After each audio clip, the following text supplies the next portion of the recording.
श्री पंकज कुमार जी, उप राष्ट्रीय सुरक्षा सलाहकार श्री अशोक जुनेजा जी, महानिदेशक छत्तीसगढ़ पुलिस श्री कुलदीप सिंह जी, पूर्व महानिदेशक सीआरपीएफ और आज सीआरपीएफ परिवार के उपस्थित सभी परिवारजनों, बच्चों और प्यारे जवानों, सबसे पहले सीआरपीएफ जैसे महान संगठन की 84वीं वर्षगांठ पर मैं देश भर में स्थित सीआरपीएफ के हर जवान को, हर अधिकारी को और उनके परिवारजनों को हृदय से बहुत बहुत बधाई और शुभकामनाएं देता हूं।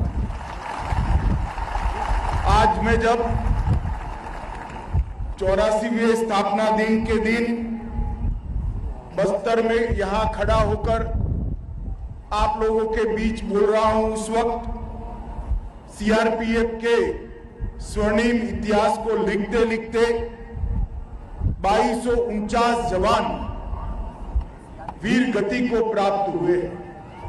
मैं आज इस मंच से कृतज्ञ राष्ट्र की ओर से सीआरपीएफ के वो सभी 2249 जवानों को हृदय से श्रद्धांजलि देता हूं और उनके परिवारों जनों के साथ हमारी एकता और उनके साथ खड़ी रहने की प्रतिबद्धता को फिर से दोहराता हूं। इसके साथ साथ देश की आंतरिक सुरक्षा को निर्धारित करने हेतु अपनी ड्यूटी करते करते जो शहीद हुए हैं, ये देश भर के 36,000 से भी ज्यादा अलग अलग पुलिस बलों के जवान को भी मैं श्रद्धांजलि देकर मेरी बात की शुरुआत करता हूं। मित्रों, आज सीआरपीएफ की स्थापना और वामपंथी उग्रवाद की समस्या की शुरुआत के बाद पहली बार मैं देश के गृह मंत्री नाते गर्व से कह रहा हूं कि पहली बार सीआरपीएफ का स्थापना दिन यहाँ छत्तीसगढ़ में बस्तर के अंदर हम मना रहे हैं। ये हमारे लिए बहुत आनंद और गर्व का विषय है। उस मौके पर छत्तीसगढ़ क्षेत्र के अंदर वामपंथी उग्रवाद को समाप्त करने के अभियान का नेतृत्व करते हुए सीआरपीएफ के 763 जवानों ने अपना सर्वोच्च बलिदान दिया है। मैं वो सभी जवानों को मनपूर्वक श्रद्धांजलि देता हूं और उनके परिवारजनों को बताना चाहता हूं कि आज वामपंथी उग्रवाद के खिलाफ हमारी जो लड़ाई है, विजय के अंतिम पड़ाव पर जो खड़ी हुई दिखाई पड़ती है, इसकी नींव में आपके परिजनों के सर्वोच्च बलिदान का बहुत बड़ा योगदान है। उनके बलिदान से ही ये स्वर्णिम अक्षरों में विजय गाथा लिखी जानी है, इसका पूरे देश को संज्ञान है। मैं हृदय से उन सभी को नमन कर कर मेरी कृतज्ञता व्यक्त करता हूं। मित्रों, चाहे जम्मू कश्मीर का क्षेत्र हो, चाहे नॉर्थ ईस्ट की अशांति के खिलाफ लड़ना हो, चाहे वामपंथी उग्रवाद के क्षेत्र के अंदर पल पल सजग रहते हुए, वीरता प्रदर्शित करते हुए जवानों ने जान जोखिम में डालकर आदिवासियों तक विकास को पहुंचाना, हर क्षेत्र के अंदर सीआरपीएफ के जवानों ने अप्रतिम शौर्य और बहादुरी का परिचय देश की जनता के सामने और समग्र दुनिया के सामने देने का हमेशा काम किया है। मैं आज इतना सुनिश्चित कह सकता हूं कि देश की आंतरिक सुरक्षा के इतिहास में सीआरपीएफ के इतिहास जो स्वर्णिम अक्षरों में लिखा गया है, वो आप सभी जवानों के साहस, शौर्य और बलिदान की भावना से ही अंकित हुआ है। मैं फिर से एक बार आप सभी को बहुत बहुत बधाई देना चाहता हूं। मित्रों, आज स्वतंत्र सेनानी उषा मेहता जी की जन्मतिथि है। उनको भी मैं शीश झुकाकर नमन कर कर आगे बढ़ना चाहूंगा। आज कार्यक्रम में सीआरपीएफ के अलग अलग 3 प्रोजेक्ट का लगभग 174 करोड़ रुपए के विकास कामों का लोकार्पण भी हुआ है और हल्बी भाषा में साप्ताहिक समाचार बुलेटिन भी आकाशवाणी ने शुरू किया। छत्तीसगढ़ के अंदर आदिवासियों की भाषा में पहला बुलेटिन, समाचार बुलेटिन शुरू करने के लिए मैं आकाशवाणी और दूरदर्शन को बहुत बहुत साधुवाद देता हूं। इससे न केवल हमारी स्थानीय भाषाएं मजबूत होगी, इस क्षेत्र में रह रहे आदिवासियों को अपनी ही भाषा में देश और दुनिया में जो कुछ भी घटित होता है इसके समाचार सीधे मिल पाएंगे। इससे देश और दुनिया के साथ उनका संपर्क और उनकी जानकारी भी समृद्ध होगी, इसका मुझे विश्वास है। आज यहाँ पर नारी शक्ति थीम पर आयोजित सीआरपीएफ महिला मोटरसाइकिल का फ्लैग इन का भी कार्यक्रम है। इस 75 महिला जवानों ने 38 मोटरसाइकिलों के साथ 9 मार्च 2023 से लेकर 1848 किलोमीटर की यात्रा करते हुए आज यहाँ पर आए हैं। वो नारी शक्ति को मैं नमन करता हूँ और उनके शौर्य से पूरे देश भर के अंदर महिला शक्ति का सशक्तिकरण हुआ है और सीआरपीएफ का भी किस प्रकार की नारी शक्ति सीआरपीएफ के पास है, ये वीरांगनाओं का परिचय आपने समूचे देश को दिया है और समग्र देश की बेटियों में उत्साह का संचार करने का काम किया है। मैं आप सभी को मन से बधाई देना चाहता हूँ। सीआरपीएफ के इतिहास की ओर मुड़कर देखते हैं तो 27 जुलाई 1939 को सीआरपीएफ की स्थापना हुई, परंतु आज की सीआरपीएफ का पुनर्जन्म हमारे लोक पुरुष और पहले गृह मंत्री सरदार पटेल के हाथ से हुआ। 28 दिसंबर 1949 को सरदार पटेल जी ने इसका नाम बदलकर सेंट्रल रिजर्व पुलिस फोर्स, जो आज देश की आंतरिक सुरक्षा के लिए एक गौरवमयी पर्याय है, उसको रखा गया। 19 मार्च 1950 को उन्होंने इस बल को मेरे सामने जो निशान खड़ा है, गर्व के साथ हम लोगों के सामने है, वो निशान को प्रदान करने का काम किया और एक बटालियन से शुरू हुई सीआरपीएफ आज 246 बटालियन, 4 जोनल मुख्यालय, 21 सेक्टर मुख्यालय, 2 परिचालन सेक्टर मुख्यालय, 17 परिचालन रेंज और 42 प्रशासनिक रेंज के साथ 3.25 लाख से ज्यादा नफरी के साथ देश का सबसे बड़ा सीएपीएफ है।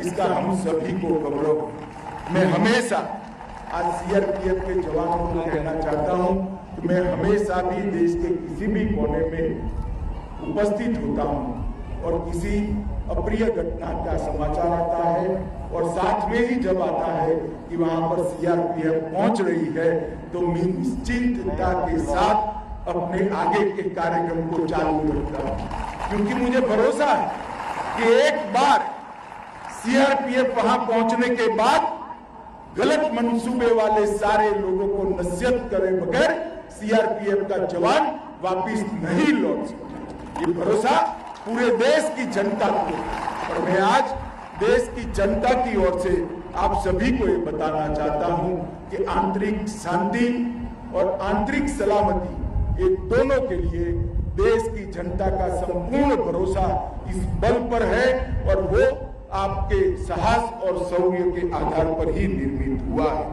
लद्दाख के हॉट स्प्रिंग में 21 अक्टूबर 1959 को चीनी सेना का मुकाबला करते हुए एक अदम्य साहस और बलिदान की भावना का परिचय देते हुए सीआरपीएफ के जवानों ने शहादत दी और वो शहादत को अमर रखने के लिए कृतज्ञ देश ने 31 अक्टूबर को ही पुलिस स्मृति दिन के रूप में मनाने का निर्णय किया।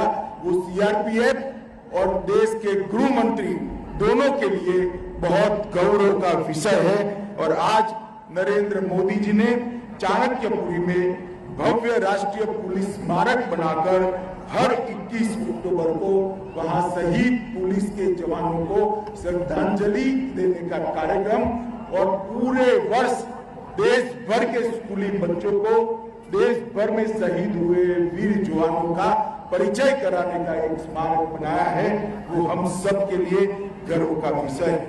9 अप्रैल 1965 को सीआरपीएफ ने कच्छ के रेगिस्तान में सरदार पोस्ट पर पाकिस्तानी सेना का बहादुर से मुंह तोड़ जवाब दिया और इसीलिए 9 अप्रैल को पूरा देश शौर्य दिवस के रूप में 9 अप्रैल को मनाना है।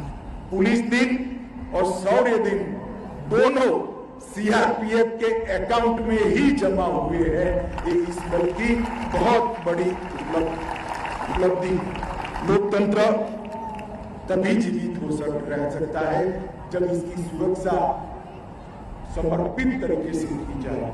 देश के चुनावों को शांतिपूर्ण ढंग से अंजाम देने में बाकी सारे सीआरपीएफ को साथ में रखते हुए सीआरपीएफ का योगदान महत्वपूर्ण योगदान है। पिछले कई चुनाव सीआरपीएफ के जवानों ने हमारे लोकतांत्रिक प्रक्रिया का सुरक्षित रूप से निर्वहन करने की जिम्मेदारी निभाई है।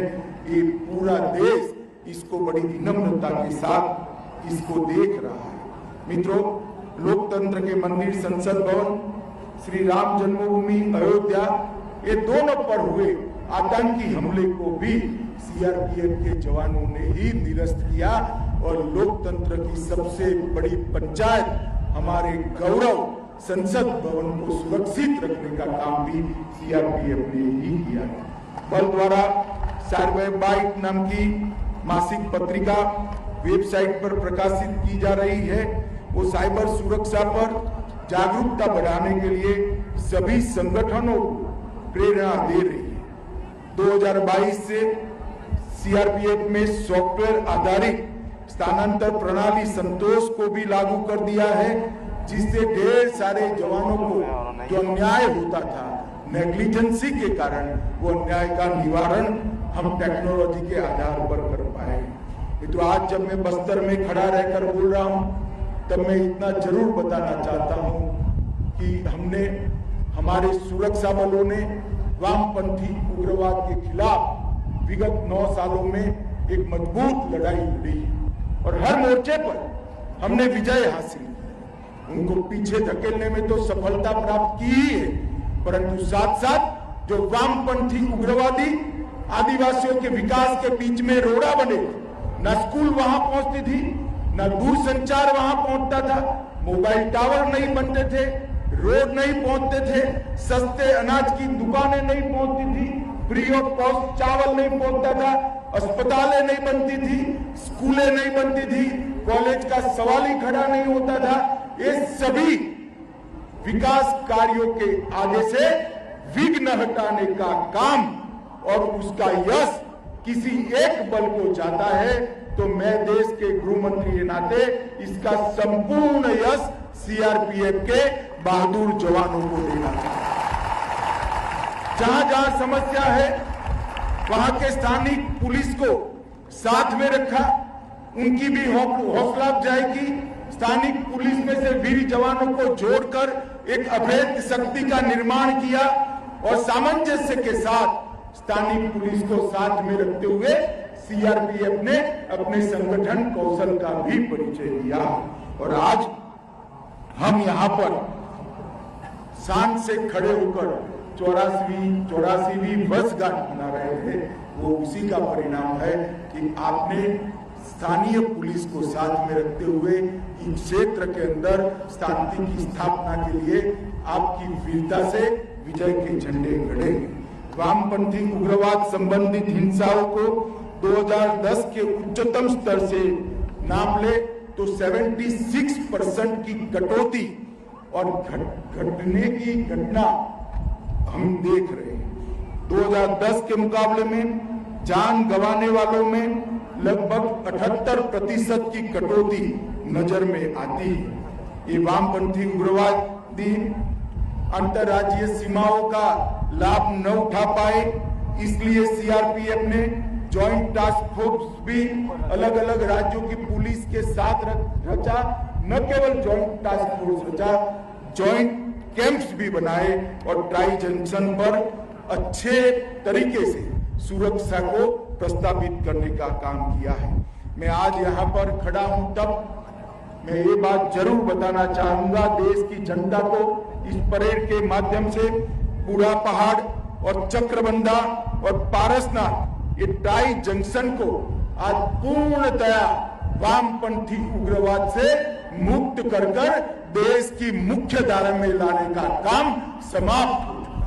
सालों से जहां कोई घुस नहीं सकता था, आज वहां पर विकास के सारे पैरामीटर जमीन पर उतरते हुए नजर आते हैं।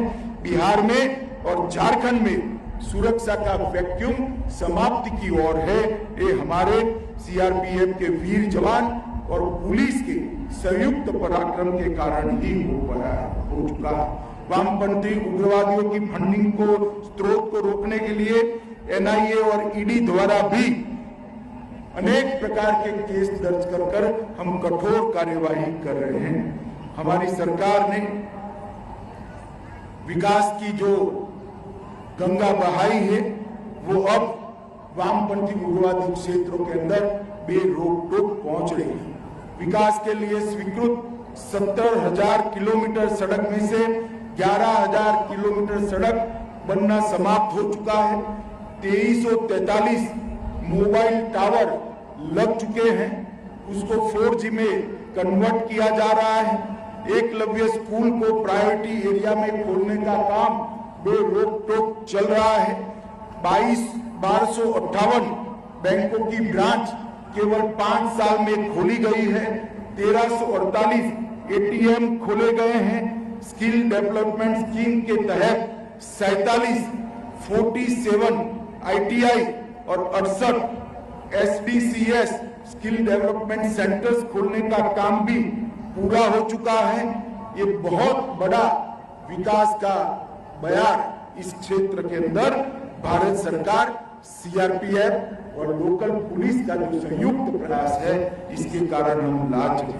ट्राइबल यूथ एक्शन प्रोग्राम के तहत 4000 बच्चों को मेन स्ट्रीम गतिविधि का परिचय कराने के लिए देश के अन्य हिस्सों में ले जाया रहा है और वनवासी आदिवासियों के वन अधिकारों के लिए 10 राज्यों में 34 लाख दावों में से 18 लाख दावों का निपटान ये शांति के कारण हम सुरक्षित रूप से कर रहे हैं।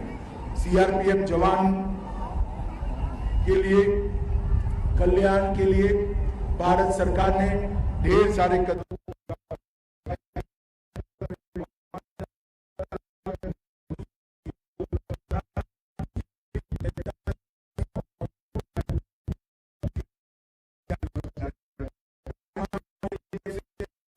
लाख से अधिक और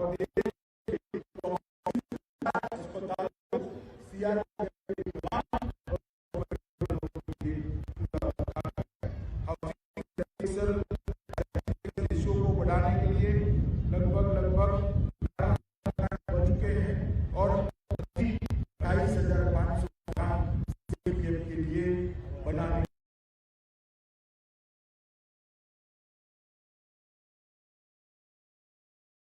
सेटिस्फेक्शन रेशियो में एक भी नया मकान बनाए बगैर 13% की वृद्धि हुई है। ये बहुत बड़ी टेक्नोलॉजी के उपयोगिता का उदाहरण है। प्रधानमंत्री छात्रवृत्ति योजना के तहत हर माह 3,000 रुपया लड़कियों के लिए और लड़कों के लिए 2,500 रुपया जारी किया जा रहा है और केंद्र सरकार की सीटों में 26 MBBS और 3 BDS सीटों का आरक्षण भी सशस्त्र बलों के लिए करने का काम भारत सरकार ने किया है। मित्रों, आज मैं जब यहाँ आया हूँ तब आपके गौरवमयी इतिहास से पूरा देश आपको बड़ी आशा और संतुष्टि के साथ देख रहा है।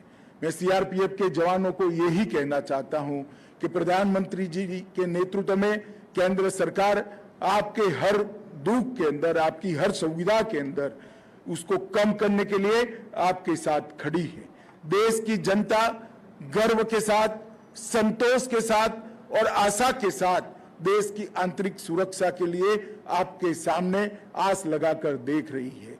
जिस प्रकार का 84 साल का गौरवमयी इतिहास है, उसी इतिहास को आप दोहराते रहेंगे और सुदृढ़ करेंगे और संपूर्ण वामपंथी उग्रवाद के सफाये तक इस क्षेत्र के अंदर हम तन्मयता के साथ मां भारत की के लिए काम करते रहेंगे। यही आप सभी से अपेक्षा है। वंदे मातरम।